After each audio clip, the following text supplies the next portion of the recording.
ঢোকালাম, দরজাটা বন্ধ করলাম, হিরোইনকে মাটিতে ফেললাম, ফেলে কি বললাম, কে সাউন্ড চালাচ্ছে ভাই? সাউন্ড কে চালাচ্ছে? তুমি? হ্যাঁ। আমি বললে রিভাব দেবে, এরকম করলে কেটে দেবে। হ্যাঁ, মাটিতে ফেলে কি বললাম?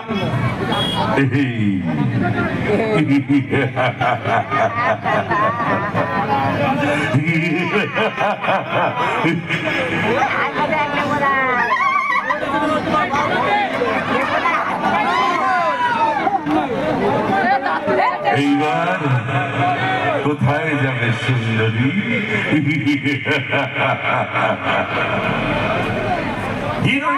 হিরোইনের তখন অবস্থা খারাপ ভাই, কোন রকমে নিজের কাপড় চোপড় সামলাচ্ছে, নিজেকে সামলাচ্ছে, আর এই ঘরটার ভেতরে ঘষটাতে পেছনে যাচ্ছে। যেতে যেতে আমার দিকে তাকিয়ে হাত জোর করে কি বলছে, আমার ছেড়ে দেন প্লিজ,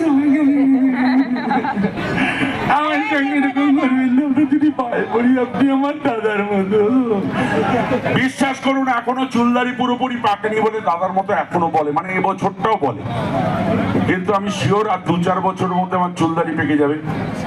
এবার এই নতুন যেগুলো এসছে, এদিকা যেগুলো এসছে, এগুলোকে নিয়ে যদি ঘরের ভেতর ঢুকি, তখন কি বলবে, আমার চাইতে প্লিজ, আপনি আমার মামার মতো। আমি এখন কি বলি,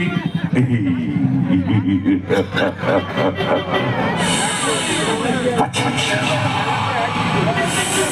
আচ্ছা সুন্দরী, তোমায় একটু ছুঁয়ে দেখি।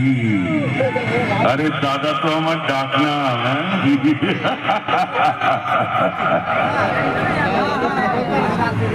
এই পর্যন্ত মাথায় ঢোকে ভাই, ঠিক এর পরেরটা মাথায় ঢোকে না।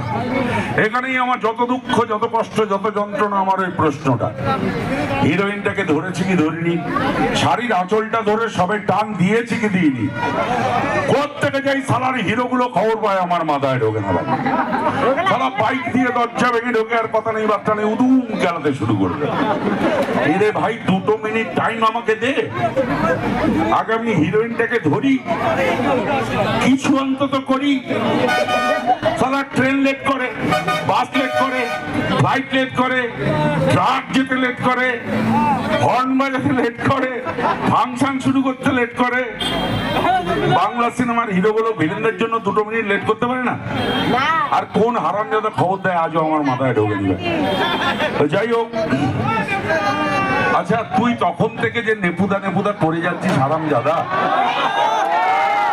তোর কি চাই বলতো? তোর কি হলে খুশি হয়? তোর ভেতরে এত জ্বালা, এত যন্ত্রণা কেন?